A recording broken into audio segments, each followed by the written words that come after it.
Você já foi abandonado por quem mais confiava? Me conta aqui. De onde você está assistindo? Após 43 anos de casamento, uma viúva foi humilhada e deixada sozinha pelos próprios filhos. Mas o que ela encontrou no meio da estrada mudou tudo. Se inscreve no canal, deixa o like e comenta aqui embaixo. Fica até o final, porque isso vai te surpreender.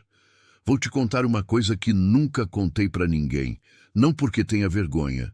Vergonha é o que eu deveria sentir, mas não sinto mais.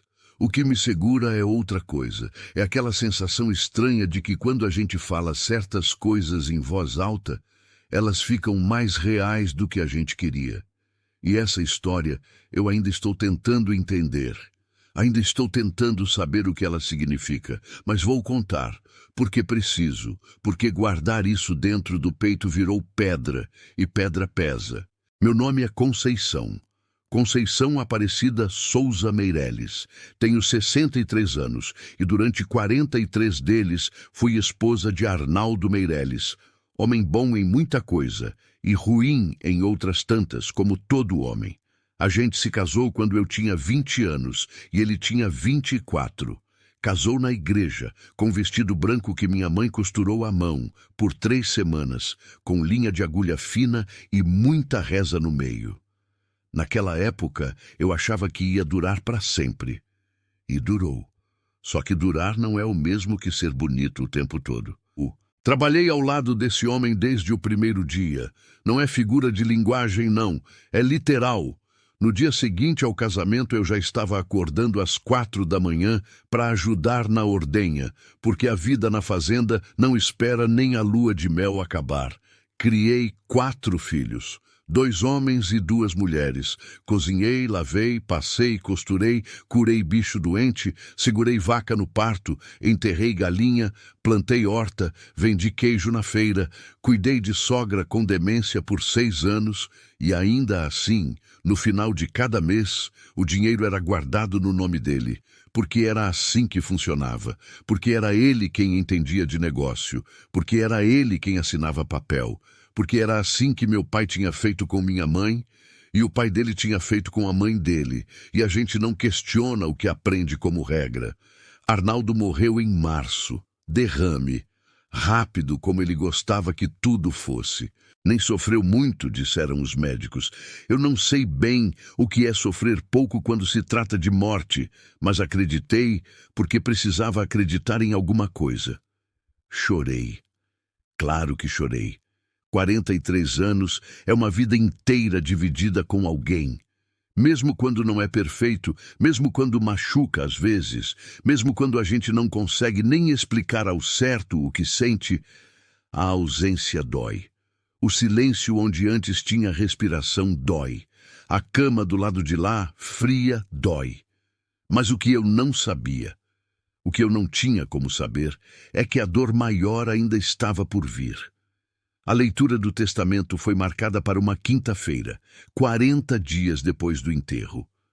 O advogado se chamava Dr. Reginaldo, um homem de uns 50 anos, barriga grande, colarinho apertado, que eu nunca tinha visto antes na vida.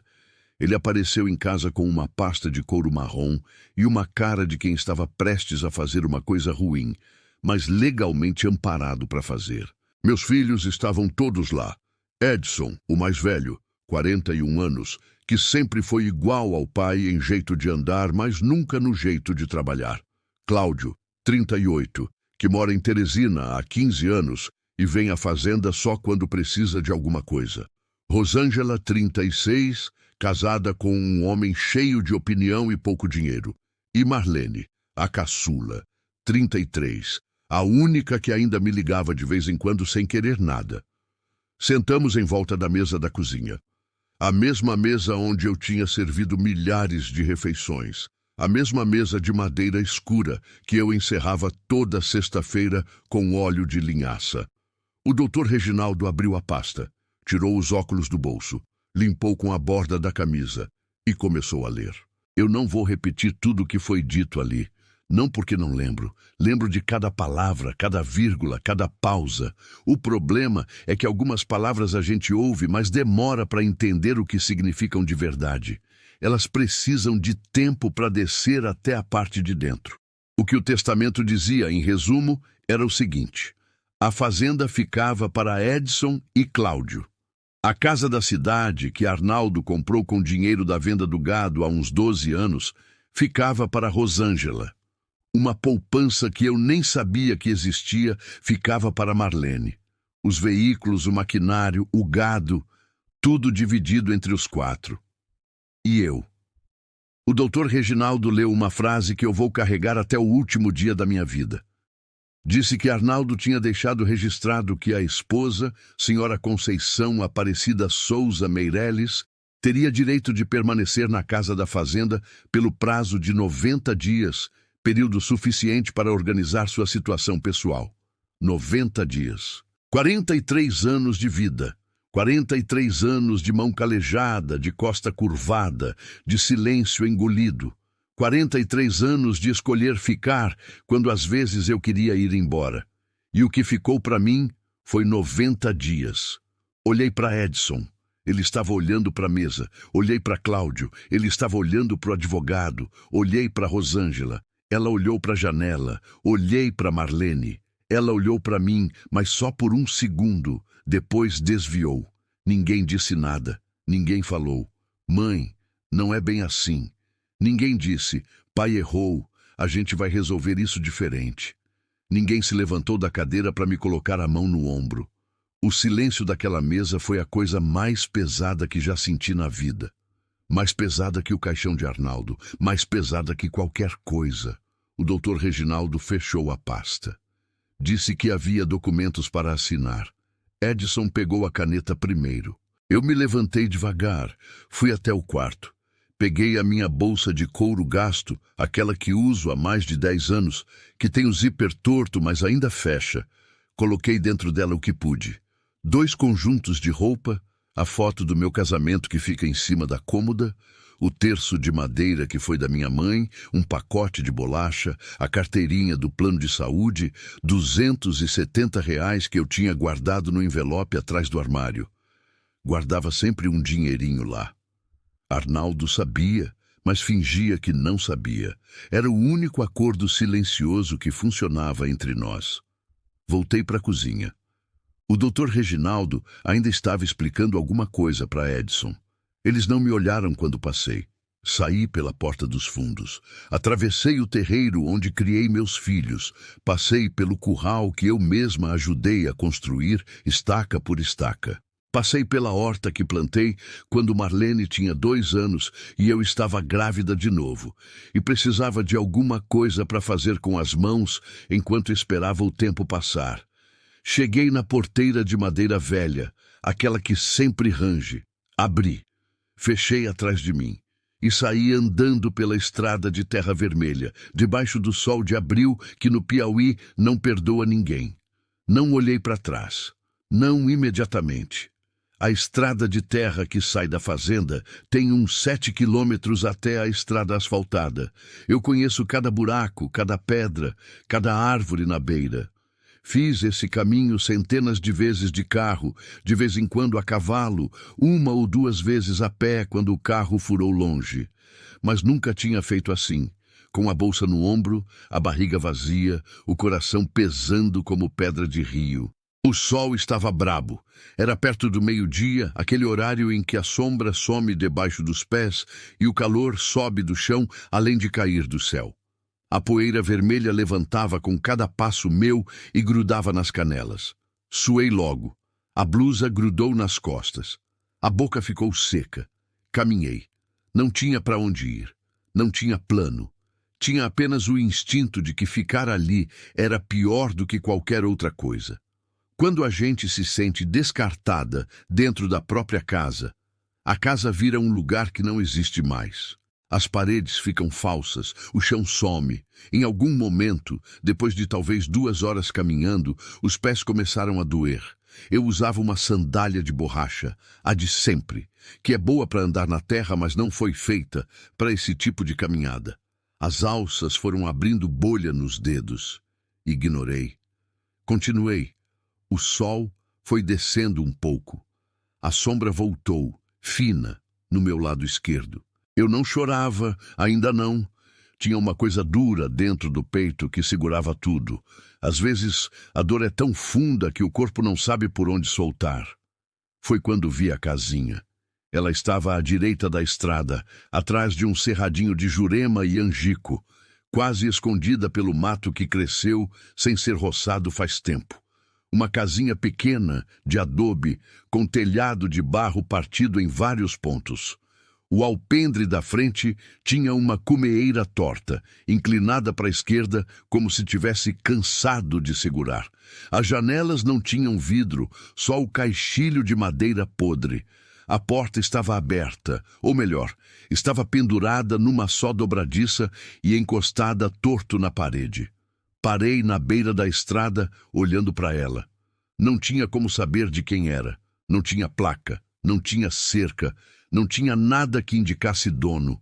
O capim na frente estava alto, meio queimado pelo sol, com aquele tom amarelo que o cerrado pega quando a chuva demora. Parecia que ninguém pisava ali há muito tempo. Entrei no terreiro com cuidado. O chão era de terra batida, mas a natureza já estava reclamando de volta o que era dela. Tinha vassourinha crescendo no meio, tinha formigueiro no canto, tinha um pé de quiabo seco e torto que ninguém colheu. Me aproximei da porta, olhei para dentro. Uma peça só, pequena. O chão de cimento bruto, rachado. Uma pia velha grudada na parede, sem torneira. Um fogão de 2 buracos de ferro sem botijão. Um banco de madeira. Uma prateleira pregada torta na parede com um prato de louça quebrado e um copo de vidro furado. Nada mais. Mas tinha teto, tinha paredes, tinha uma porta, ainda que bamba. Olhei para o céu. Estava limpo agora, mas nuvem de verão muda rápido no cerrado. Entrei, sentei no banco de madeira, e aí o choro veio. Chorei como nunca tinha chorado na vida. Nem quando minha mãe morreu, nem quando perdi um bebê entre o segundo e o terceiro filho, nem quando Arnaldo tinha aquelas crises de raiva que ele chamava de nervoso e eu chamava de medo. Chorei com o corpo inteiro, com os ombros sacudindo, com a garganta doendo, com os olhos ardendo de tanto sal. Chorei pelos 43 anos, chorei pelas madrugadas de ordenha, chorei pelos natais que organizei, pelas festas de aniversário que decorei, pelos anos escolares que acompanhei, pelas gripes que curei, pelas roupas que lavei na mão quando a máquina quebrou por 3 meses. E Arnaldo dizia que ia consertar, mas não consertava.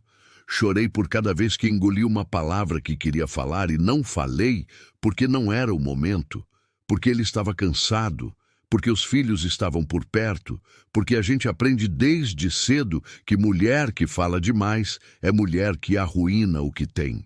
Chorei pelos filhos que olharam para a mesa enquanto o advogado me descartava com 90 dias. Chorei por Marlene, que me olhou só um segundo. Chorei porque não sabia se ia comer no dia seguinte. Chorei porque tinha 63 anos e estava sozinha numa casa abandonada no meio do cerrado piauiense, com R$ 270 na bolsa e um par de sandálias com bolha nos 2 pés. Chorei até não ter mais lágrima, até o peito ficar oco, até a noite cair. A primeira noite foi difícil de uma forma que eu não sabia que difícil podia ser. O telhado pingava em 3 pontos quando a chuva chegou, rápida e raivosa, por volta das 8 da noite. Eu tinha achado um pedaço de lona dobrada num canto do alpendre e coloquei sobre mim como cobertor sentada no banco, com a bolsa no colo. O vento entrava pelas janelas sem vidro e levantava a poeira do chão de cimento. Fazia um barulho que parecia respiração, um sopro longo e cansado, como se a casa também estivesse exausta. Comi metade do pacote de bolacha. Guardei a outra metade com a sensação de quem não sabe quando vai comer de novo. Não dormi direito. Toda vez que começava a cochilar, acordava com um barulho. Às vezes era o vento na telha solta. Às vezes era bicho no mato, não sei qual. Às vezes era só o silêncio do cerrado, que parece barulho para quem não está acostumada a estar sozinha de verdade. Fiquei ali, encolhida, olhando a escuridão pela janela sem vidro. Pensei em muita coisa nessa noite. Pensei em voltar. Pensei em ligar para Marlene. Pensei em ir pedir ajuda a algum vizinho da região, embora os vizinhos mais próximos ficassem a uns quilômetros. Pensei em me sentar na beira da estrada de manhã e esperar algum carro e pedir carona até a cidade e procurar a assistência social que eu nunca precisei na vida, mas que devia existir para alguma coisa. Pensei em Arnaldo. Pensei no que ele devia ter pensado quando escreveu aquele testamento. Se pensou em mim, se achou que era justo ou se nem colocou justiça na equação. Às vezes a gente faz coisa errada não porque quer machucar, mas porque simplesmente não pensa que do outro lado tem alguém que vai sangrar. Não sei o que era com ele, nunca vou saber. A chuva parou por volta da meia-noite. O silêncio voltou maior. E eu fiquei acordada até o céu clarear, devagarzinho, do roxo para o cinza, do cinza para o laranja fraco, até o primeiro raio de sol entrar pela janela sem vidro e acender o chão de cimento rachado como se fosse uma coisa bonita. E foi aí que ouvi. Um som diferente, vindo dos fundos da casa. Um som que eu conhecia desde criança, mas que naquele contexto demorei um segundo para reconhecer. Mugido. Baixinho, quase fraco, mais parecendo queixa do que chamado. Me levantei devagar, com os joelhos doendo da noite mal dormida. Fui até a porta dos fundos, que também estava sem fechadura, e empurrei. Abriu com um rangido comprido. Os fundos da casa tinham um cercadinho pequeno, de estacas velhas e arame enferrujado, quase tomado pelo mato. E ali, no canto mais sombreado, embaixo de uma catingueira torta, estava ela, uma vaca, magra que dava pena, costelas aparecendo debaixo do couro que tinha virado cor de terra de tanto sol, as patas finas, os olhos grandes, escuros, com aquela expressão que gado tem às vezes, de uma paciência que parece sabedoria. Ela me olhou, eu olhei para ela. Ficamos assim por um momento, duas seres no meio do nada, cada uma do seu jeito, sem saber muito bem o que fazer com o dia que estava começando.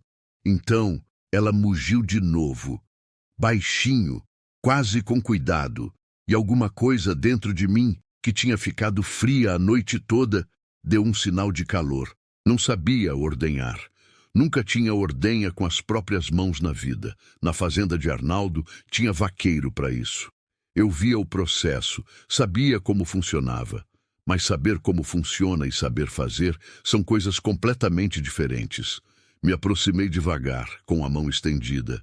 A vaca não recuou, me deixou encostar. A pele dela estava quente do sol que já estava subindo. Senti as costelas salientes sob a mão espalmada e tive vontade de chorar de novo, mas não tinha mais lágrima disponível. Fui até o curralzinho. Tinha um balde velho, enferrujado, mas inteiro, perto da cerca. Tinha um banco de ordenha pequeno, de 3 pés, deitado no chão. Coloquei o banco em pé. Peguei o balde. Sentei. E tentei. Errei muito. A vaca ficou inquieta, pisou, sacudiu o rabo na minha cara. O leite que saía ia mais pro chão do que pro balde. Minhas mãos não sabiam a força certa, o ritmo certo, o ângulo certo. Em 20 minutos consegui o equivalente a meio copo e 2 mãos doendo. E um joelho lambuzado. Parei. Respirei fundo, olhei para o balde com aquele pouquinho de leite branco e pensei, é isso, é esse o começo, não é nada, mas é alguma coisa. E alguma coisa é tudo que eu tenho agora. Bebi o leite ali mesmo, em pé, no curralzinho, com os pés descalços na terra, o sol da manhã aquecendo o meu ombro esquerdo. Era azedo, morno, gostoso como nenhuma outra coisa que bebi na vida. E foi ali, naquele momento, com gosto de leite na boca e cheiro de esterco no ar, e o som dos insetos do cerrado começando o dia como se o mundo não tivesse desmoronado, que algo dentro de mim decidiu uma coisa. Não era um pensamento muito elaborado, não era um plano, era menor do que isso, era apenas uma recusa. Uma recusa de deixar que o que fizeram comigo fosse a última palavra sobre quem eu sou. Olhei para aquela vaca magra e ela me olhou de volta com os olhos escuros e pacientes. Falei em voz alta, pela primeira vez desde que saí da fazenda. Minha voz saiu rouca de tanto choro e de noites sem dormir. Disse: "Então vai ser assim, minha filha. Eu e você." A vaca balançou a cabeça. Pode ter sido para espantar mosca, mas eu prefiro pensar que foi resposta. O sol já estava alto quando voltei para dentro da casinha. Sentei no banco de madeira com a bolsa no colo e olhei para o espaço. Tinha muito a fazer. Tinha telhado para tapar, janela para cobrir, chão para varrer, mato para roçar no terreiro. Tinha uma vaca que precisava de pasto e água e de cuidado que eu ainda não sabia dar direito. Tinha uma vida para inventar do zero, com 200 e poucos reais, 63 anos e as mãos que me restaram. Mas tinha também aquele meio copo de leite azedo descendo pelo esôfago. E tinha, na janela sem vidro, o sol da manhã entrando como se eu tivesse chegado para ficar. Comecei a varrer o chão com um galho de vassourinha que quebrei no terreiro. A poeira levantou e saiu pela porta. Fui empurrando tudo para fora. O pó, o cisco, as folhas secas que o vento tinha trazido, as pedras pequenas, o tempo parado daquele lugar. Trabalhei a manhã inteira, e quando parei era quase meio-dia, e o chão estava limpo, e eu estava suada, e estava com fome, e estava com o pé ainda doendo da bolha do dia anterior. Mas estava de pé, e de pé descobri naquela manhã. Já é muita coisa. Já é o suficiente para continuar. Fim do capítulo 1. O capítulo 2 vem a seguir. O aprendizado, os primeiros erros na terra, a descoberta do que a propriedade esconde e a primeira ameaça vinda de onde menos se espera. Continue 12 Názaro 4. Que ficou de mim, aprendi a ordenhar em 7 dias. Não foi bonito. Não foi rápido, não foi nada que valha contar com orgulho de detalhes. Foi muito erro, muito leite derramado, muito estrebuchada de vaca e muito palavrão que eu nem sabia que sabia. Mas no 7º dia, quando sentei no banquinho de 3 pés e coloquei o balde embaixo da pretinha, que foi o nome que dei para ela porque era o único que cabia nela, saiu um fluxo limpo, ritmado, que fez aquele barulho de leite batendo no fundo de metal, que é um dos sons mais satisfatórios que existe no mundo. Fiquei ouvindo aquilo por um momento antes de continuar. É que tem sons que a gente só reconhece como bonitos quando precisa deles para sobreviver. Nesses primeiros dias, aprendi outras coisas também. Aprendi que a casinha tinha um poço artesiano nos fundos, coberto com uma tábua velha e pesada que, quando eu tirei, fui recebida por uma água escura que cheirava a terra, mas que deixei assentar num balde, e ficou boa, limpa, fria, do jeito que água de poço é. Aprendi que o terreno ao redor da casa era maior do que parecia da estrada. Tinha uns 2 alqueires de terra, no mínimo, mais cerrado do que pasto, mas terra. Aprendi que atrás do cercadinho da pretinha tinha um pedaço roçado há pouco tempo, com uns pés de mandioca que ninguém colheu e estavam grandes, prontos, esperando por alguém que não tinha vindo. Aprendi que 270 reais, com muito cuidado, dura mais do que se pensa se a gente não compra nada que não seja necessidade absoluta. E aprendi que necessidade absoluta, quando a gente está no fundo, é uma lista muito mais curta do que a gente imaginava quando vivia bem. Na 2ª semana, comecei a roçar o mato do terreiro com uma foice que achei pendurada na parede dos fundos, enferrujada, mas com cabo firme. Passei 2 horas afiando no que encontrei de pedra lisa na beira do poço antes de começar. O sol estava quente, o tipo de calor que faz a gente ouvir o próprio sangue. Suei do começo ao fim. As mãos foram formando calo nos mesmos lugares que já tinham calo, porque mão de mulher da roça tem memória. Enquanto roçava, ia olhando o terreno.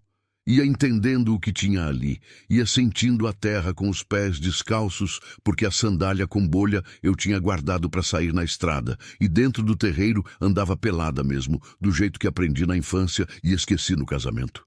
Foi durante essa roçagem que encontrei a primeira coisa estranha. Não foi nada assustador, foi apenas inesperado.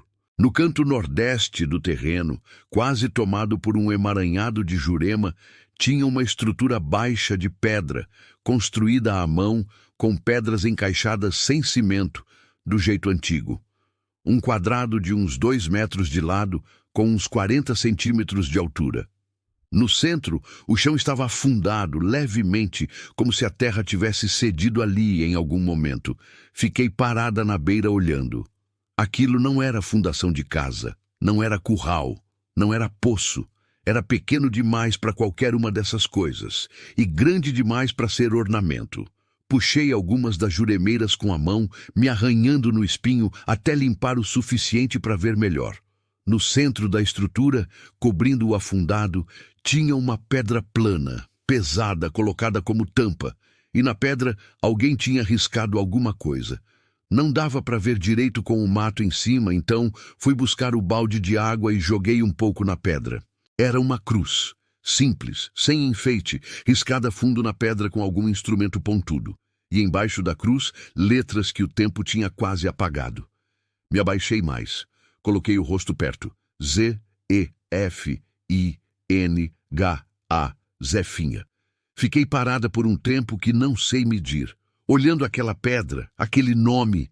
Alguém estava enterrado ali. Agora, antes que você pense que saí correndo ou que entrei em desespero, precisa entender uma coisa sobre mulher criada na roça brasileira. A gente convive com morte desde cedo. Enterro de parente no quintal era coisa comum até minha geração.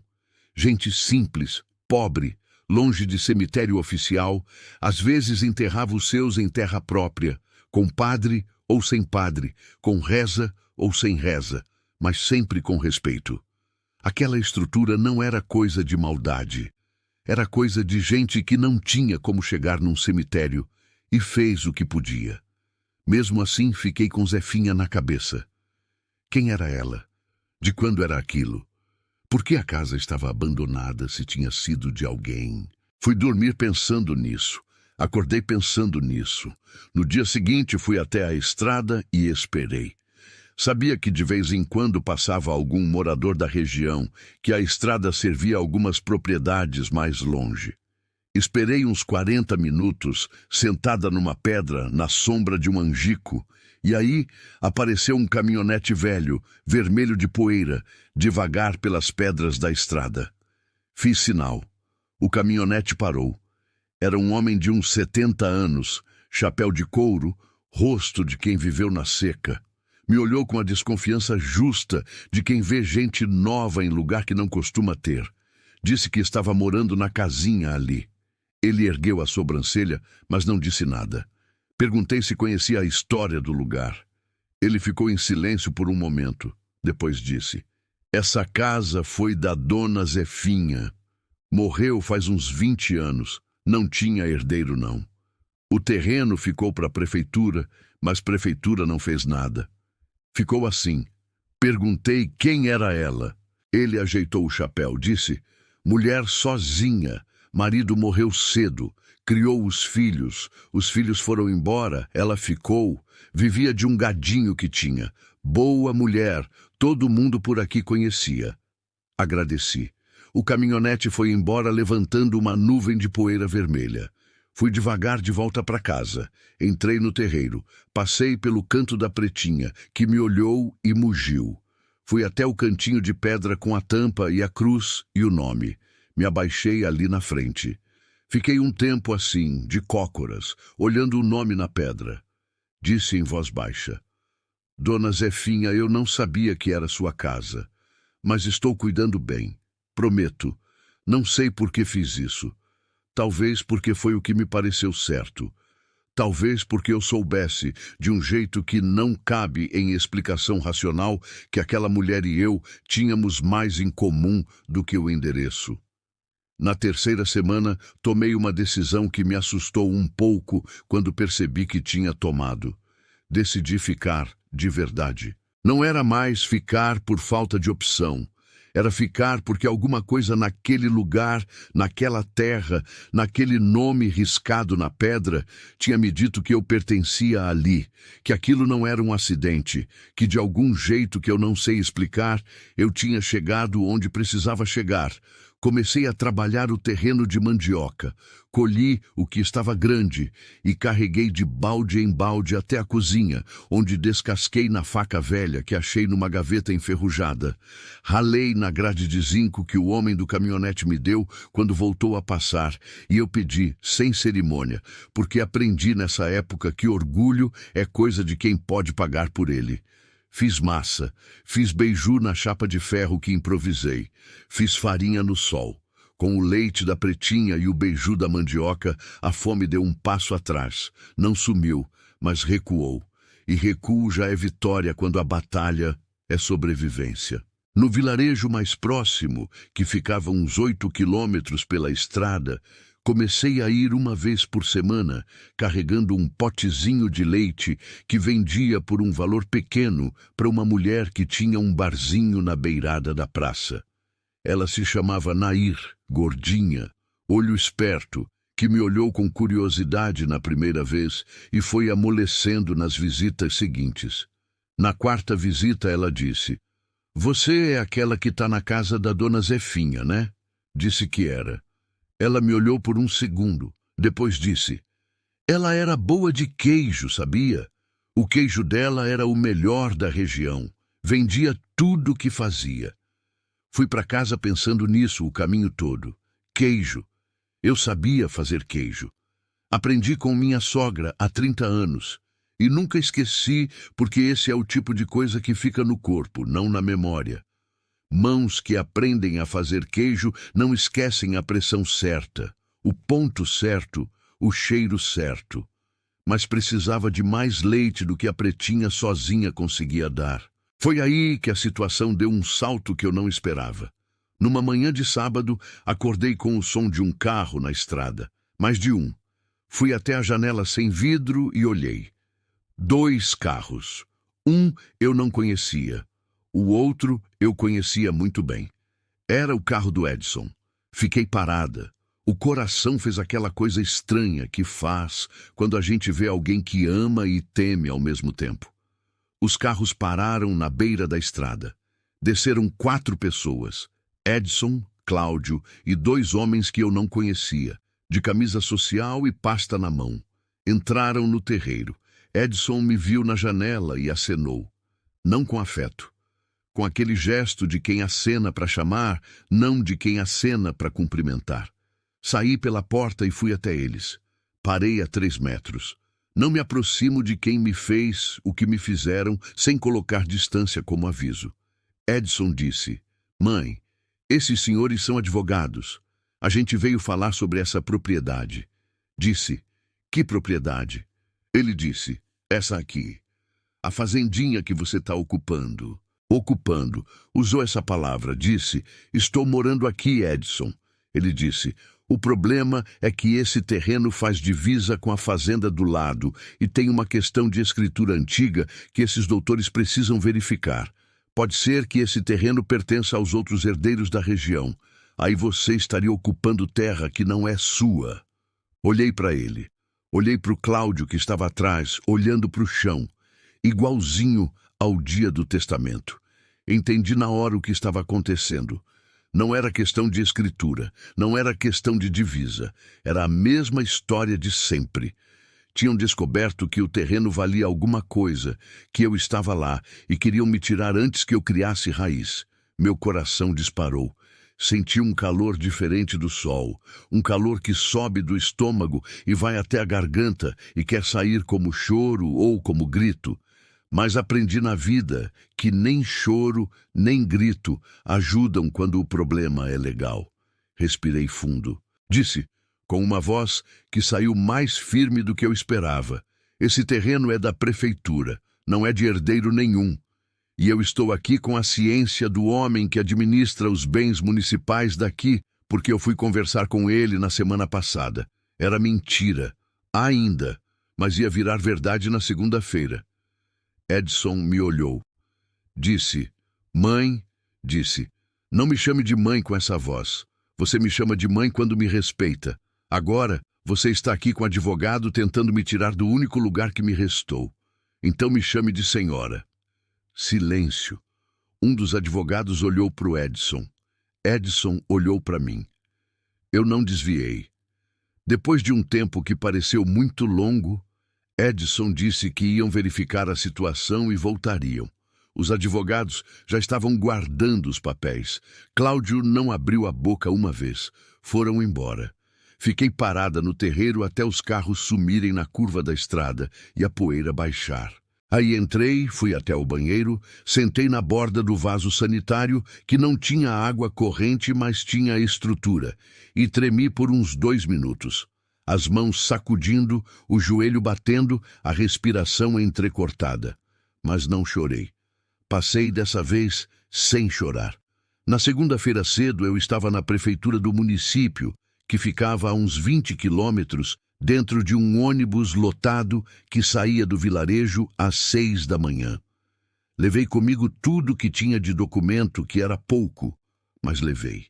E fui até o departamento de patrimônio e perguntei pelo responsável. Encontrei um homem de meia idade chamado Seu Geraldo, que me recebeu sem muito entusiasmo, mas com educação. Expliquei a situação. Expliquei que estava morando na propriedade da dona Zefinha, que era terreno público abandonado, que estava cuidando e melhorando e que queria regularizar. Ele me olhou por cima dos óculos. Disse: regularizar como? Disse: uso capião rural, se o senhor me ajudar a entender o processo, ou qualquer outro instrumento que a lei permita para quem ocupa e trabalha terra pública abandonada sem disputa. Ele ficou me olhando um momento. Depois disse: a senhora sabe o que é usucapião? Disse: aprendi essa semana, doutor. Quando a gente precisa, aprende rápido. Ele ficou quieto. Então fez uma coisa que eu não esperava. Sorriu. Não de deboche, de genuíno. Disse: a senhora tem razão. Vamos ver o que dá para fazer. Voltei de ônibus no fim da tarde com uma pasta de documentos, um número de protocolo e o contato de uma advogada de assistência jurídica gratuita que seu Geraldo me deu sem eu precisar pedir. O ônibus passou perto da estrada que leva para a casinha e eu desci antes do vilarejo. Andei os 2 quilômetros de volta no fim de tarde, com o sol vermelho e baixo, aquele sol que o cerrado guarda para quando o dia está acabando e quer se despedir com beleza. Entrei no terreiro. A pretinha mugiu do cercadinho. Fui até lá, coloquei a mão na cabeça dela. Ela ficou quieta, disse: tá caminhando, minha filha. Não é rápido, mas tá caminhando. Olhei para o canto onde ficava a pedra com o nome de Zefinha. Daqui eu não via, mas sabia que estava lá. Pensei nela, naquela mulher que tinha vivido nesse mesmo chão, com esse mesmo sol, esse mesmo silêncio, que tinha aprendido sozinha o que precisou aprender, que tinha enterrado o marido e criado o filho, e visto o filho ir embora e ficado, que tinha feito queijo que era o melhor da região. Pensei que talvez ela soubesse que um dia alguém precisaria desse lugar, que talvez tenha deixado a vaca e a mandioca e o poço como quem deixa um recado. Não sei, não tenho como saber. Sou mulher prática, não sou dada à fantasia, mas sei que naquela tarde, com o sol vermelho do cerrado me aquecendo o rosto e o cheiro de terra molhada subindo do poço e o mugido da pretinha no fundo, eu senti pela primeira vez em muitas semanas que não estava completamente sozinha. E isso, juro para você, vale mais do que qualquer explicação racional que eu poderia ter. Na semana seguinte comprei, com os últimos R$ 80 que me restavam, 2 coisas, um pacote de coalho e um pedaço de pano de queijo. E fiz o primeiro queijo da minha nova vida. Deixei curar 3 dias, do jeito que minha sogra tinha me ensinado, revirado uma vez por dia, em cima de uma tábua limpa que encontrei no alpendre. No 4º dia, levei para Nair do bar. Ela cortou um pedaço pequeno ali na hora, mastigou devagar, me olhou, Disse, quanto você quer por cada peça? Falei o preço que tinha pensado. Ela disse, eu pago mais.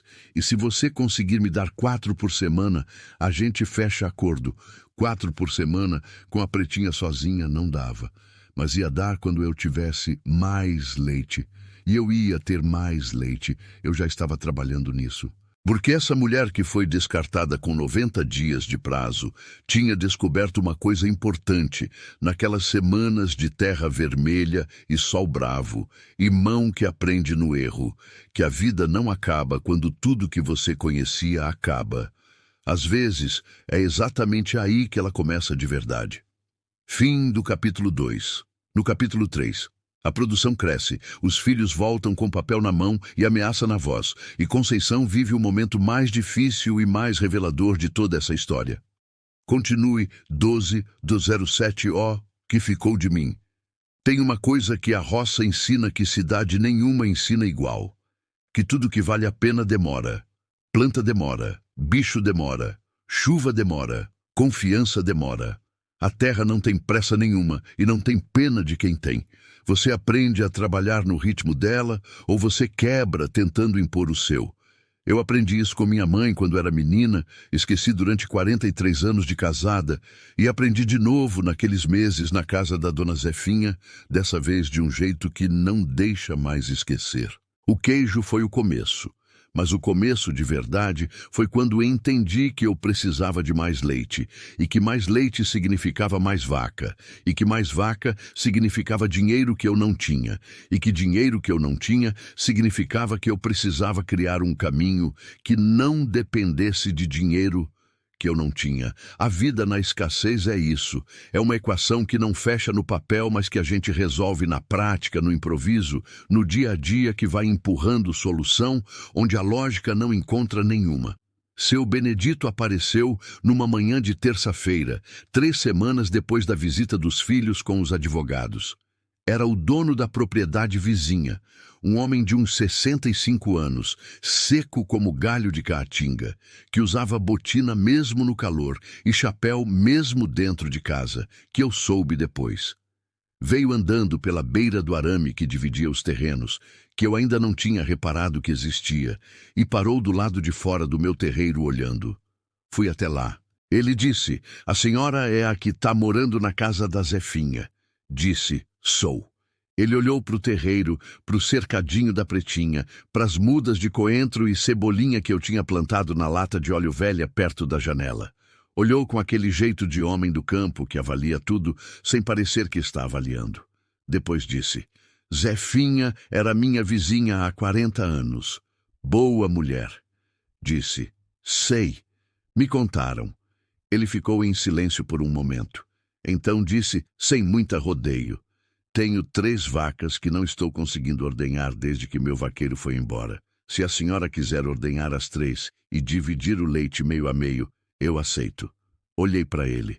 Disse, meio a meio. Disse, meio a meio. A senhora fica com metade do leite de cada vaca todo dia. As vacas ficam no meu pasto. A senhora só vem ordenhar. Era um acordo bom demais para ser verdade e eu disse isso para ele. Ele deu um sorriso curto e disse, não é bondade não, dona. É que essas vacas precisam ser ordenhadas todo dia, senão adoecem. E eu não tenho quem faça. A senhora faz ou não faz? Fiz. Com 4 vacas ordenhando, sendo a pretinha mais as 3 do seu Benedito, o leite triplicou, o queijo triplicou, a renda triplicou. Não era muito, mas era suficiente para comprar o que precisava, guardar um pouco e ainda sobrar uma margem pequena que eu guardava num envelope atrás do armário, do mesmo jeito que sempre fiz, porque os hábitos que a gente forma no medo ficam muito tempo depois do medo ir embora. Nair do bar começou a me indicar para outras pessoas. Uma mulher que tinha um mercadinho no município vizinho entrou em contato através de Nair, querendo queijo toda semana. Comecei a fazer 2 tipos, o fresco, que vendia rápido, e o curado, que demorava mais, mas valia mais. Aprendi a curar queijo melhor do que minha sogra tinha me ensinado, porque pesquisei, perguntei, experimentei, Aprendi que sal e tempo e paciência fazem coisas que nenhum ingrediente caro faz. As mãos foram ficando mais espertas. Os erros foram ficando menores. O queijo foi ficando melhor. Seu Benedito, que passava às vezes na cerca olhando, disse numa tarde que meu queijo tinha ficado parecido com o da Zefinha. Falou isso com uma voz diferente, mais baixa, que não era exatamente elogio nem exatamente saudade.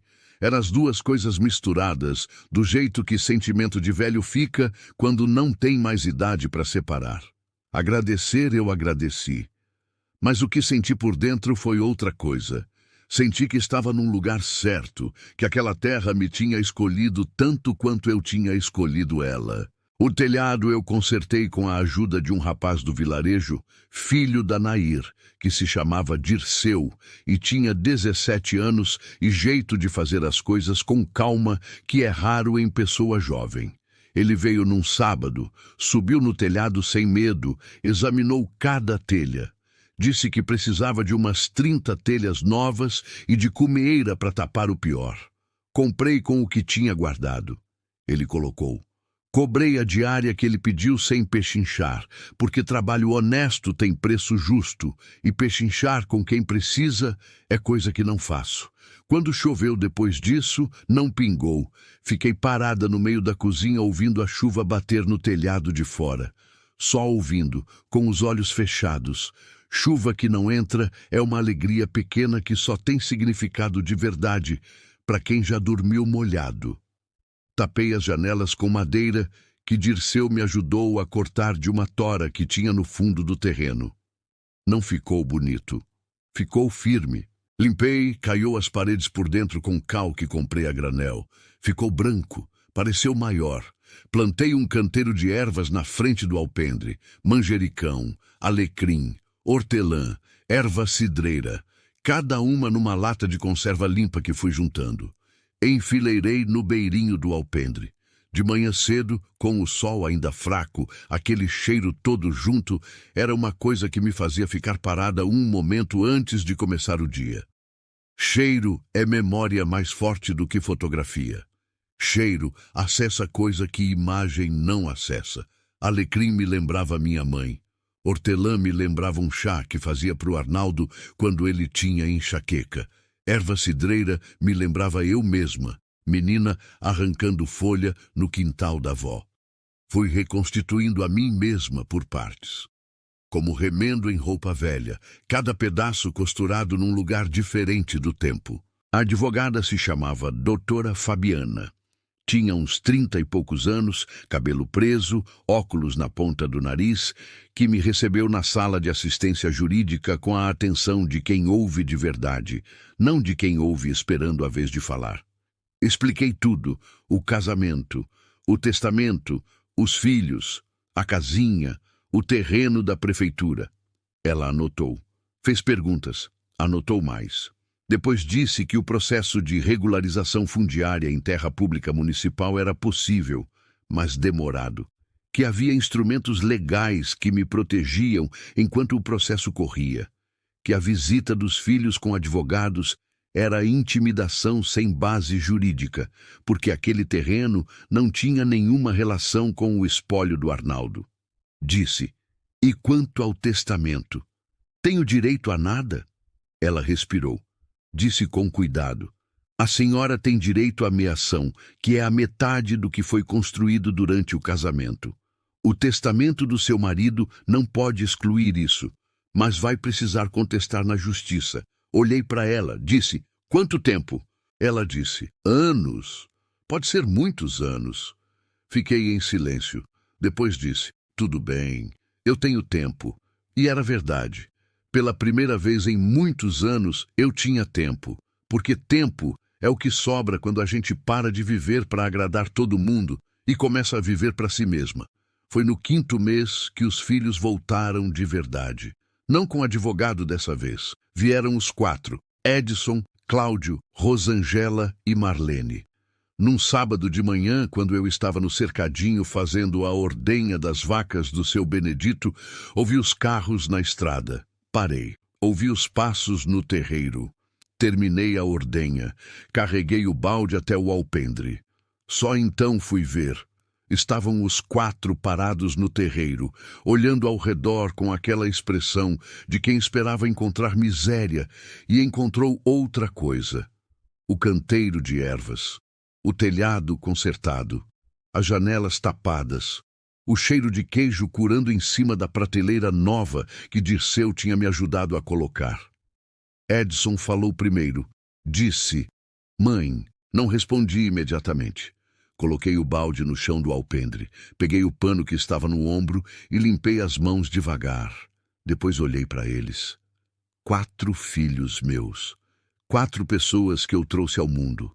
Amamentei, perdi sono por causa deles, me preocupei, rezei, briguei, cedi mais e continuei cedendo. 4 pessoas que ficaram em silêncio, enquanto um advogado me dava 90 dias como se eu fosse problema a resolver. Marlene estava com os olhos vermelhos. Isso eu notei logo. Edson disse: "A gente veio conversar." Disse: "Pode falar." Ele disse: "A gente errou, mãe." Ficou em silêncio depois disso, como se estivesse esperando que eu preenchesse o espaço. Não preenchi. Cláudio disse: "O pai fez errado no testamento. A gente sabia que estava errado, mas ficou quieto porque era mais fácil." Olhei para ele. Era a primeira coisa honesta que ele tinha dito na minha frente em muito tempo. Rosângela disse: "A gente queria saber se você precisava de alguma coisa." Aí eu senti, não raiva, algo mais complexo do que raiva. Uma mistura de amor antigo que não vai embora com mágoa que também não vai, e no meio dos dois uma espécie de cansaço que não é mais desespero, é apenas clareza. Disse: "Eu precisava de alguma coisa em abril, quando vocês ficaram olhando para a mesa." Ninguém respondeu. Disse: "Agora eu estou bem. Estou tocando minha vida." Edson disse: "Mas mãe, aqui é muito difícil. Você está sozinha, longe, numa casinha." Disse: "Edson, olha para mim." Ele me olhou. Disse: "Eu estou bem. Entende? Não estou precisando de salvamento. Se vocês vieram por remorso, eu aceito o pedido de desculpa quando vier com palavras certas. Se vieram por outro motivo, podem falar logo que eu tenho vaca para cuidar." Marlene chorou. Não foi choro contido, foi aquele choro de quem estava segurando faz tempo. Colocou a mão na boca. Os ombros sacudiram. Eu a olhei. Minha caçula. A que tinha me olhado um segundo lá atrás e desviado. Fiz uma coisa que não planejei. Fui até ela e a abracei. Não por ela, por mim também. Porque a gente não deixa de amar filho mesmo quando eles erram muito. Esse é o peso mais bonito e mais difícil de carregar que existe. Ela chorou no meu ombro por um tempo. Os outros ficaram parados. Depois que ela se acalmou, me afastei. Olhei para os 4. Disse: "Podem entrar. Tem queijo e tem café. Mas quero que saibam de uma coisa antes." Eles me olharam. Disse: "Essa casa é minha. Esse terreno estou regularizando no meu nome. Esse queijo é meu. Essa vida é minha. Vocês são bem-vindos aqui como filhos que são, mas não como donos. Nunca mais como donos." Edson abriu a boca. Fechou. Depois acenou com a cabeça. Entramos. Servi café numa chaleira que comprei no mercadinho do vilarejo. Servi queijo cortado na tábua. Sentamos ao redor da mesinha pequena que tinha no canto da cozinha, que era apertada para 5 pessoas, mas que apertada ou não, era o que tinha. Conversamos. Não foi fácil. Teve momento de voz embargada minha, inclusive. Teve momento de silêncio pesado. Teve coisa dita que não devia ter ficado guardada tanto tempo. Edson contou que o advogado que veio com eles da primeira vez tinha sido ideia dele, que achou que o terreno podia valer mais do que parecia e quis garantir que eu não criasse um problema jurídico. Falou com aquela desonestidade parcial de quem está sendo mais honesto do que costuma ser, mas ainda não chegou no fundo. Eu deixei ele falar. Cláudio disse que o testamento do pai tinha sido uma surpresa para eles também, que não sabiam que ia ser assim. Disse que devia ter falado alguma coisa. Disse que foi covarde. Foi covarde. Não discordei. Rosângela ficou quieta a maior parte do tempo. Rosângela sempre foi a que sente mais fundo e fala menos. Quando foi embora, me abraçou na porta e ficou um tempo abraçada sem dizer nada. Às vezes abraço diz o que palavra não alcança. Marlene ficou até mais tarde que os outros. Quando os irmãos foram indo, ela ficou sentada na cadeira do alpendre, olhando para o terreiro, para o canteiro de ervas, para o cercadinho ao fundo, onde a pretinha estava deitada no sombriozinho. Disse: "Você mudou, mãe?" Disse: "Mudei." Ela disse: "Você parece mais você." Fiquei com essa frase. Mas eu. Como se houvesse uma versão de mim que estava enterrada debaixo de décadas de ser de todo mundo, menos de mim mesma, e que aquele chão vermelho do cerrado, com toda a dureza que tinha ido desenterrando devagar. Talvez fosse isso. Não sei. Sei que quando ela foi embora e fiquei sozinha no alpendre com o pôr do sol queimando o horizonte de laranja e roxo, não senti o vazio que sempre sentia quando visita ia embora. Senti uma espécie de inteireza, incompleta ainda, rachada em vários lugares, mas inteira do jeito que importa. Nessa noite, fui até o canto da pedra com a cruz e o nome de Zefinha. Levei um copo de água, coloquei ao lado da pedra, do jeito que minha avó me ensinou que se faz quando se visita quem já foi. Fiquei de pé, olhando o nome dela no clarão fraco da lua, que estava quase cheia. Disse em voz baixa: "Acho que estou entendendo por que vim parar aqui." O vento passou pelo cerrado com aquele barulho que o capim seco faz, aquele sussurro que parece fala, mas não é fala. Ou talvez seja, dependendo de como a gente ouve. Voltei para o alpendre. Sentei, olhei a noite do cerrado se abrindo grande na minha frente, com estrela que cidade não deixa ver, com silêncio que é diferente de solidão. Pensei em tudo que tinha perdido. Pensei em tudo que tinha encontrado. E pela primeira vez desde que saí da fazenda de Arnaldo, naquele abril de sol brabo, não consegui dizer com certeza qual dos dois pesava mais. Fim do capítulo 3. No capítulo 4 e final, a virada definitiva, o que os filhos não esperavam encontrar, e o que Conceição decide fazer com o que sobrou e com o que nasceu. Continue 12, 10, que ficou de mim. Tem uma coisa que eu não contei ainda. Contei sobre o queijo, sobre a pretinha, sobre os filhos, sobre a pedra com o nome de Zefinha. Contei sobre a advogada e sobre seu Benedito e sobre Nair e sobre Dirceu, que consertou o telhado com aquela calma de quem tem tempo suficiente para fazer as coisas direito. Mas tem uma coisa que fiquei guardando, não por vergonha, por ser a parte mais difícil de explicar, sem parecer que estou inventando ou exagerando. E eu não sou mulher de inventar nem de exagerar.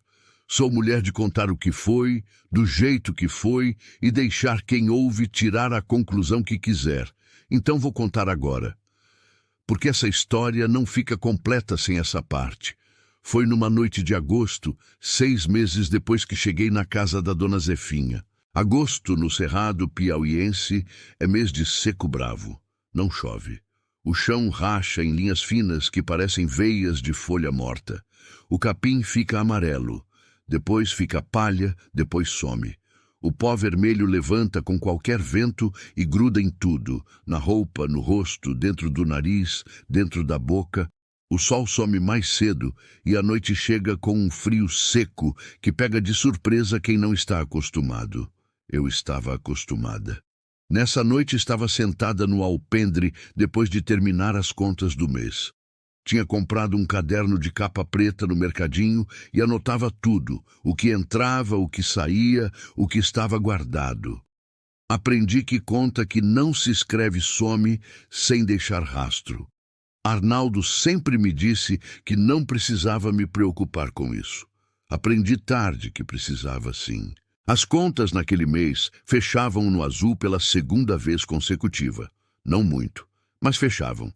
e fechar no azul 2 vezes seguidas, quando 6 meses antes eu tinha R$ 270 e um pacote de bolacha era uma conquista que eu comemorava em silêncio, sem festa, mas com uma satisfação funda que ficava no peito o dia todo. Fechei o caderno. Fiquei olhando a noite. O cerrado à noite tem um barulho próprio. Grilo, rã longe, coruja às vezes, o vento que move o capim seco com aquele farfalhar que é diferente do capim verde. A gente aprende a distinguir. A gente aprende que cada som tem lugar, e quando aparece som que não tem lugar, o corpo avisa antes da mente. Foi isso que aconteceu. Por volta das 10 da noite, quando eu já estava pensando em entrar e dormir, ouvi um som que não tinha lugar. Não era animal, não era vento. Era mais parecido com voz, mas não era voz humana do jeito normal. Era um murmúrio baixo, vindo do fundo do terreno, do lado onde ficava a pedra de Zefinha. Fiquei parada. O murmúrio continuou. Ritmado, baixo, como reza ou como choro contido, não dava bem para distinguir. Meu primeiro instinto foi entrar, fechar a porta, não mexer com o que não entende. Mas meu segundo instinto, que é mais velho e mais teimoso que o primeiro, disse que eu precisava ver. Peguei a lanterna de pilha que Dirceu tinha me dado de presente numa visita, dizendo que mulher sozinha no cerrado precisa de lanterna boa. Fui devagar pelo terreiro, descalça como sempre andava à noite, sentindo o chão frio e seco embaixo dos pés. Passei pelo cercadinho da pretinha. Ela estava deitada e me olhou quando passei sem se mexer. Bicho quieto é sinal de que não tem perigo próximo. Fui andando. Cheguei perto do canto da pedra de Zefinha. Parei. Tinha uma mulher sentada no chão, encostada na estrutura de pedra, de costas para mim. O coração deu uma parada de um segundo e voltou acelerado. Fiquei parada uns 3 metros atrás dela. A lanterna na mão, apagada ainda, porque acender me pareceu errado naquele momento, como se a luz fosse quebrar alguma coisa que não devia ser quebrado. Ela estava rezando. Era isso o murmúrio. Uma reza baixa, em português, que eu não conseguia entender as palavras, mas reconhecia o ritmo.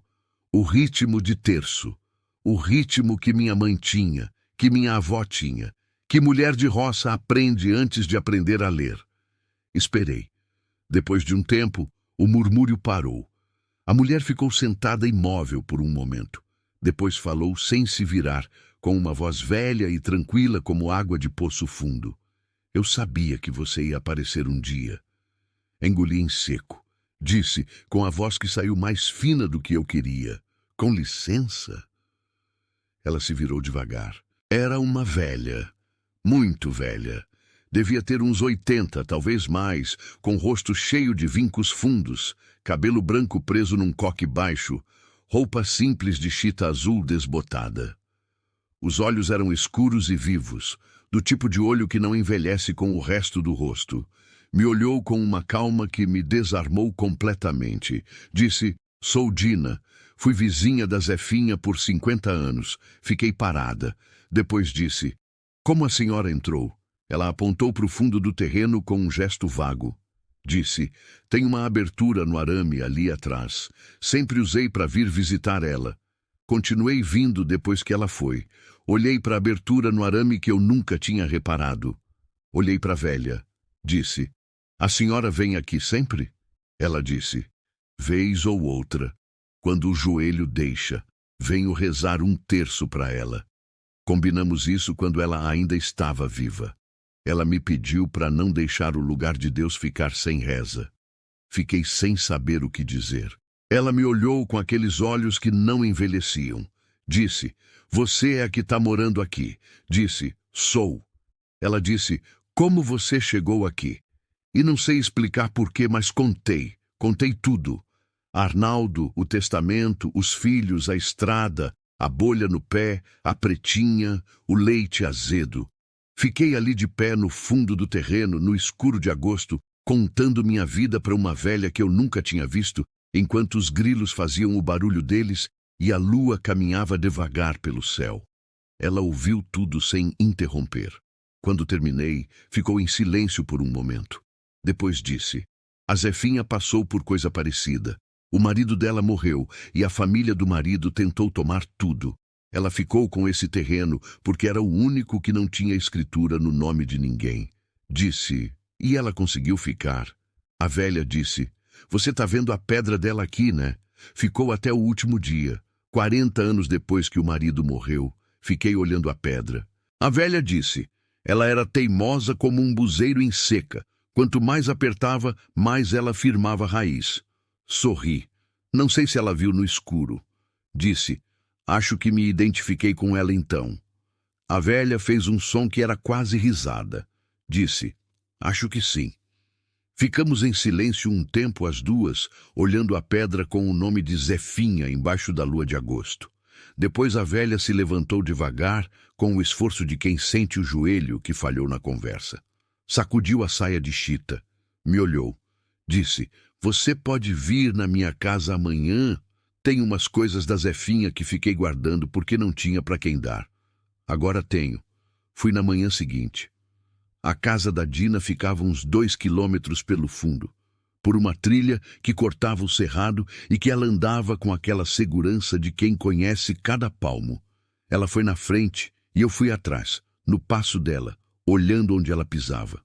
A casa dela era de adobe também, mas maior, mais vivida, com galinha no terreiro e roça de feijão nos fundos e um pé de manga que fazia sombra generosa na frente.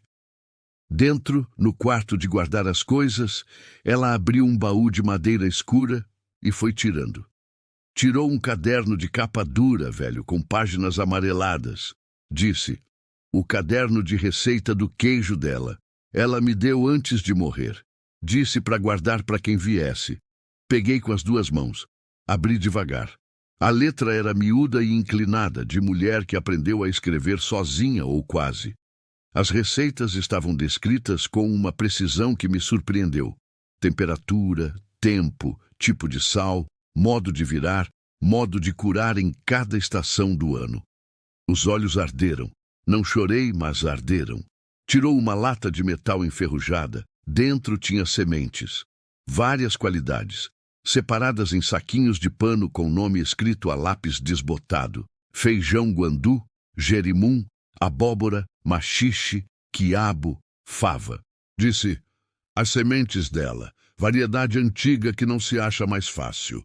Tirou por último uma coisa que me deixou parada. Uma fotografia preto e branco, pequena, gasta nas bordas. Uma mulher de uns 40 anos, em pé na frente de uma casinha que eu reconheci imediatamente. De pé no alpendre, com um avental, olhando para a câmera com um sorriso que não era largo, mas que era sólido. O tipo de sorriso de quem está bem onde está. Zefinha. Olhei muito tempo para essa fotografia. Dina disse em voz baixa: ela não era bonita do jeito que o mundo chama de bonito, mas tinha uma coisa nela que fazia as pessoas ficarem. Disse: dignidade. Dina me olhou. Disse: isso, exatamente isso. Voltei para casa com o caderno de receitas, a lata de sementes e a fotografia debaixo do braço.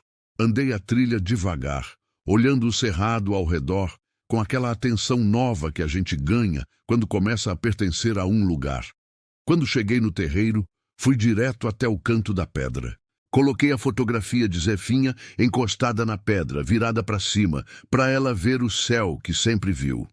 Disse: obrigada pelo que você deixou. Vou usar bem, prometo. O vento passou. O capim balançou. Aceitei isso como resposta. O queijo com a receita do caderno ficou diferente. Não sei explicar de que jeito diferente. Era tecnicamente quase igual ao que eu fazia, com pequenas modificações no tempo de cura e no modo de salgar. Mas o resultado tinha uma outra coisa. Um sabor mais fundo. Uma textura que segurava mais. Nair provou e ficou em silêncio por um momento incomum para ela, que era mulher de opinião rápida. Depois disse: meu Deus, Dona Conceição, que queijo é esse? Disse: receita da Dona Zefinha. Ela me olhou com uma expressão que eu não sei classificar. Disse: você está brincando comigo. Disse, estou não. Ela ficou olhando o queijo, depois olhou para mim, depois disse, tem uma mulher de Teresina que vem aqui às vezes, compra artesanato da região para revender em loja dela. Eu vou falar com ela sobre o seu queijo. Disse que agradecia. Nair disse, não agradece não, eu vou ganhar uma comissão. Ri. Rindo com Nair era fácil, que era um dos dons dela. A mulher de Teresina se chamava Fernanda. Veio pessoalmente 3 semanas depois, num carro prata com ar-condicionado que ela deixou ligado enquanto entrava no meu alpendre, como quem não quer perder o fresco que trouxe da cidade. Era uma mulher de uns 45 anos, bem arrumada, jeito de negócio, que olhou para a casinha, para o canteiro de ervas, para o queijo na prateleira e foi mudando de expressão aos poucos, de um jeito que eu reconheci. É a expressão de quem viu mais do que esperava encontrar. Provou o queijo. Ficou séria. Disse, quantas peças a senhora consegue produzir por semana? Disse o número. Ela disse, eu pago o dobro do que você está cobrando aqui. E quero o dobro de quantidade se você conseguir. Fiquei em silêncio calculando. Dobrando a quantidade significava mais vacas. Mais vacas significava conversa com seu Benedito e talvez com outros vizinhos. Significava investimento, organização, trabalho mais estruturado. Não era simples, mas era possível. Disse, me dá 1 mês para organizar. Ela disse, 2 meses. E me dá uma amostra para levar. Dei. Ela foi embora no carro prata, deixando um rastro de poeira vermelha e um número de celular escrito no papel de pão que eu tinha na cozinha. Fiquei no alpendre olhando a estrada até o carro sumir. Nesse período, os filhos voltaram a aparecer, não juntos dessa vez, em visitas separadas. Edson veio uma vez só. Ficou desconfortável o tempo todo. Foi embora cedo. Cláudio não voltou. Rosângela veio uma tarde com o marido, que ficou quieto o tempo todo, e ficaram um tempão sentados no alpendre, tomando café e comendo queijo, sem conseguir falar o que tinham vindo falar, que eu nunca fiquei sabendo o que era. Marlene voltou 3 vezes. Na segunda vez, trouxe a filha dela, minha neta de 8 anos que se chama Isabela e que ficou encantada com a pretinha e ficou tentando tocar nela pelo arame o tempo todo que esteve aqui. Na terceira visita de Marlene, já era outubro, ela chegou num sábado cedo e perguntou se podia ficar o dia inteiro. Disse que podia. Ficou. Ajudou na ordenha sem que eu pedisse. Aprendeu sem fazer cara de nojo, que é teste importante. Ajudou a virar o queijo na prateleira. Capinou um pedaço da roça de feijão guandu que eu tinha plantado com as sementes de Zefinha e que estava nascendo tímido, mas firme. No fim do dia, sentamos no alpendre. O sol estava descendo, aquele pôr do sol do cerrado que não tem igual, que pinta o céu de uma cor que não é só laranja nem só vermelho, mas um meio termo que parece que alguém misturou os dois sem querer e deu certo. Marlene disse, mãe, posso te perguntar uma coisa? Disse, pode. Ela disse, você é feliz aqui? Fiquei com a pergunta. Olhei o pôr do sol, olhei o terreiro que eu tinha roçado e cuidado. Olhei o canteiro de ervas que estava crescido e cheiroso. Olhei a janela tapada que não deixava mais o vento entrar. Olhei o cercadinho onde a pretinha estava, farta e quieta. Olhei a prateleira visível pela janela aberta, onde o queijo curava em silêncio. Disse, não sei se feliz é a palavra certa, mas estou inteira. Acho que nunca estive tão inteira. Ela ficou em silêncio. Depois disse, eu devia ter falado alguma coisa naquele dia. Disse, devia. Ela disse, desculpa. Disse, eu sei. Ficamos em silêncio as duas, olhando o pôr do sol acabar e a noite do cerrado começar, com as primeiras estrelas aparecendo no azul escuro do céu que a seca de agosto tinha lavado e deixado limpo como vidro. Não disse que estava tudo bem, porque não estava, ainda não. Talvez não ficasse completamente por um bom tempo, mas disse que estava passando e que ela era bem-vinda aqui sempre que quisesse vir. Ela ficou apertando minha mão no alpendre até o frio de outubro chegar e a gente ter que entrar. Em novembro, a doutora Fabiana me ligou com uma notícia sobre o processo do espólio. Disse que havia uma possibilidade concreta de reconhecimento da meação, que o advogado dos filhos tinha recebido a notificação e que era provável que eles preferissem acordo a processo longo. Disse: "E se preferirem acordo, o que acontece?" Ela disse: "A senhora negocia. A senhora tem poder de negociação agora que não tinha antes." Fiquei pensando nessa frase depois que desliguei. Poder de negociação. Eu, Conceição Aparecida Souza Meireles, que saiu de casa com R$ 270 e um par de sandálias com bolha. Sentei no banco da cozinha e fiquei quieta por um tempo. Pensei no que eu queria do acordo, se viesse. Não queria a fazenda.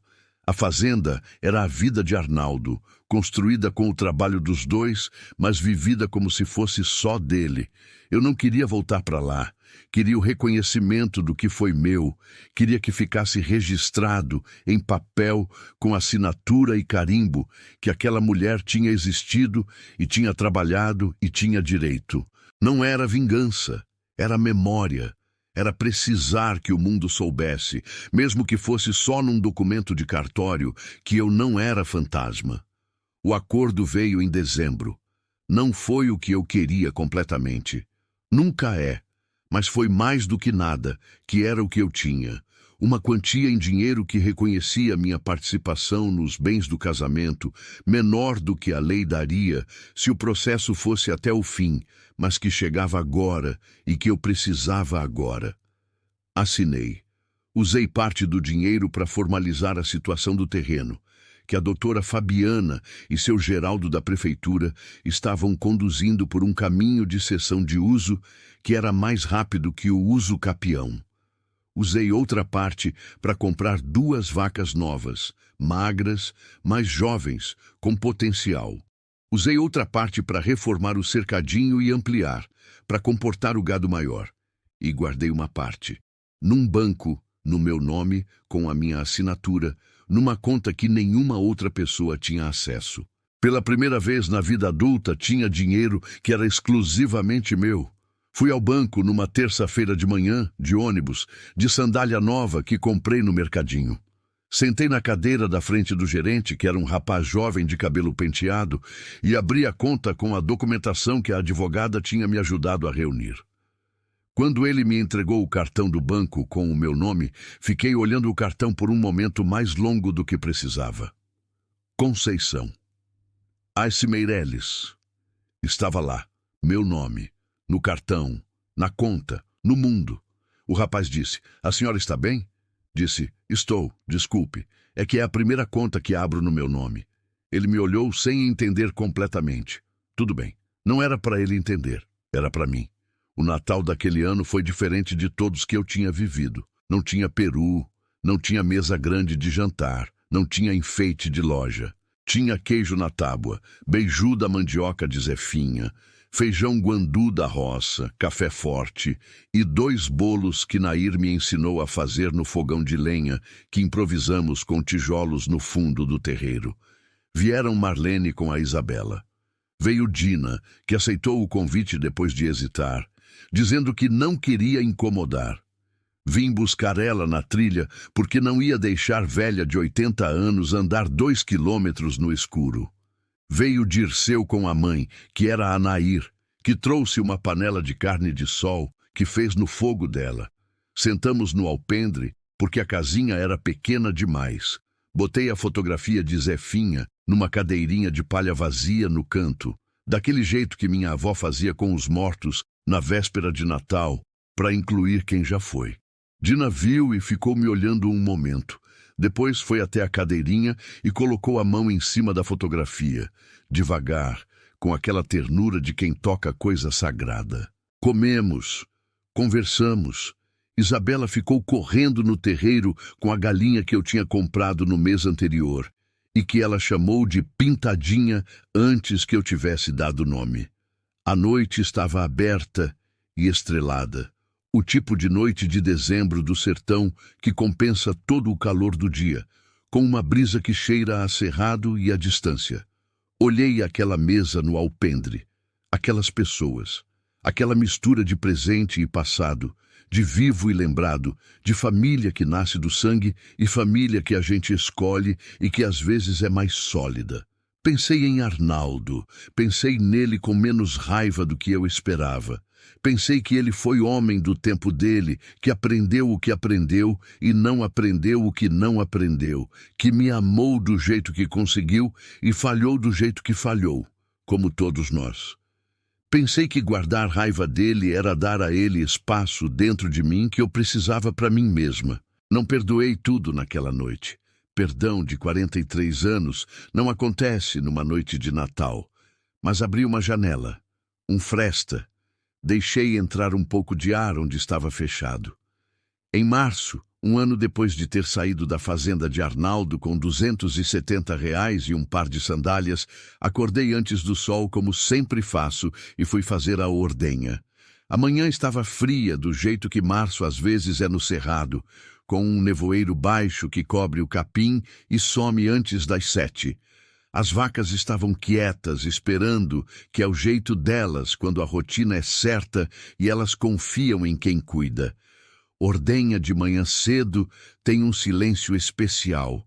Não é o silêncio pesado da noite, é um silêncio leve, de coisa que está começando, de mundo que ainda não acordou completamente e que por isso está num estado de possibilidade. Nesse silêncio pensei em tudo que tinha acontecido naquele ano. Pensei nas coisas que perdi e que nunca vou recuperar. O casamento que tinha e não tinha ao mesmo tempo. Os filhos que não agiram como devia, mas que são meus e continuam sendo. Os anos que dei de um jeito que não deveria ter dado, sem pedir nada em troca, como se minha presença não valesse nada sem serviço junto. Pensei nas coisas que encontrei. A Pretinha, a Dona Zefinha que nunca conheci, mas que parece que conheci. A Dina com os olhos que não envelhecem. A Nair que cobra comissão e ri alto e é mais amiga do que muita gente que chama de amiga. O Dirceu que conserta telhado com paciência. A doutora Fabiana que ouve de verdade. Pensei nas sementes de Zefinha que estavam brotando na roça. Pensei no caderno de receitas com letra inclinada. Pensei no cartão do banco com o meu nome. Pensei na fotografia da cadeirinha de palha no Natal. Terminei a ordenha. Levei o leite para dentro. Coloquei para esquentar para fazer a primeira etapa do queijo do dia. Enquanto o leite esquentava, fui até o canto da pedra de Zefinha, que é coisa que faço toda manhã, não por ritual, mas porque me faz bem começar o dia por ali. O nevoeiro ainda estava baixo naquele canto, mais protegido pelo emaranhado de Jurema. A pedra estava úmida de orvalho, o nome dela brilhando levemente com a umidade. Fiquei parada olhando. Disse em voz baixa, igual ao costume: "Bom dia, Zefinha." E aí disse mais uma coisa que nunca tinha dito antes, que saiu sem que eu planejasse, como as coisas verdadeiras costumam sair. Disse: "Obrigada por ter ficado, por ter mostrado que dá para ficar." O nevoeiro foi clareando devagar com o sol que começava a subir atrás do cerrado. O capim foi aparecendo, o verde novo que março traz quando a chuva começa a voltar. Um bem-te-vi cantou em algum galho próximo, aquele canto curto e certo que é um dos sons mais honestos que existe. Voltei para a cozinha. O leite estava no ponto. Comecei o queijo. Quero terminar contando o que os filhos fizeram quando perceberam que aquele lugar tinha virado o que virou. Edson ligou em fevereiro. Disse que tinha um conhecido que trabalhava com turismo rural e que achava que meu lugar tinha potencial. Disse que podia me apresentar. Ouvi. Disse que ia pensar. Cláudio mandou mensagem dizendo que conhecia um fornecedor de ração mais barato. Agradeci pela informação. Rosângela veio com o marido no começo de março. O marido, que nunca tinha me dito mais de 3 palavras, ficou olhando o terreno, o processo de queijo, o gado e disse que tinha experiência com exportação de produto artesanal e que, se eu quisesse, poderia me ajudar. Olhei para ele. Olhei para Rosângela. Disse: "Deixa eu ver como vai indo. Se precisar, eu procuro. Não disse nem sim nem não. Aprendi que decisão apressada é decisão de quem está com medo. E eu não estava mais com medo. Marlene veio em março também, num fim de semana com a Isabela, e com uma proposta diferente das outras. Disse que estava pensando em tirar um período de licença do trabalho e queria saber se eu aceitava ela ficando uns dias para ajudar. Essa foi a única proposta que aceitei na hora. Disse, vem, tem cama e tem queijo. Então é isso. Essa é a história que eu precisava contar. Não tem final de novela. Não tem virada mágica. Não tem ninguém que apareceu e salvou. Tem uma mulher de 63 anos que saiu andando por uma estrada de terra debaixo do sol de abril e encontrou uma casa abandonada e uma vaca magra e um nome numa pedra.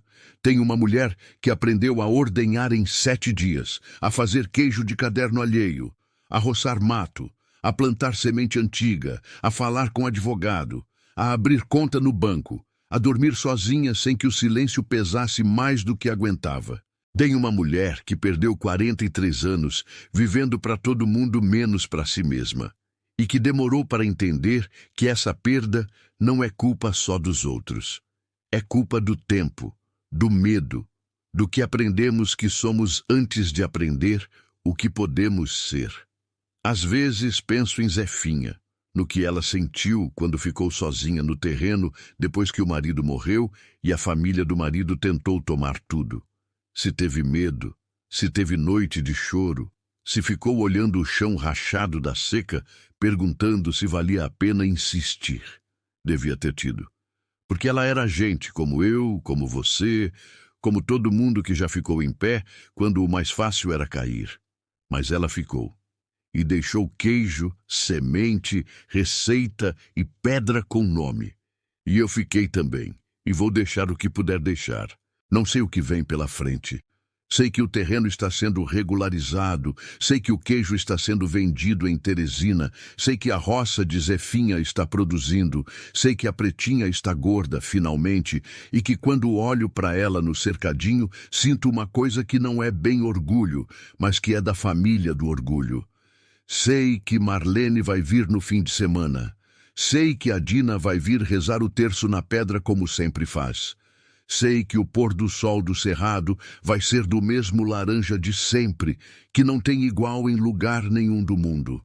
E sei que quando o sol nascer amanhã cedo, eu vou estar de pé, descalça no terreiro, com o balde na mão, fazendo o que precisa ser feito. Porque é isso que a vida é, no fundo. Não é o que você tinha, é o que você faz com o que ficou. E com o que nasce do chão duro quando a gente tem coragem de plantar. Fim. Conceição Aparecida. Souza Meireles, 63 anos, Sertão do Piauí. Queijeira. Lavadeira de alma. Sobrevivente por escolha.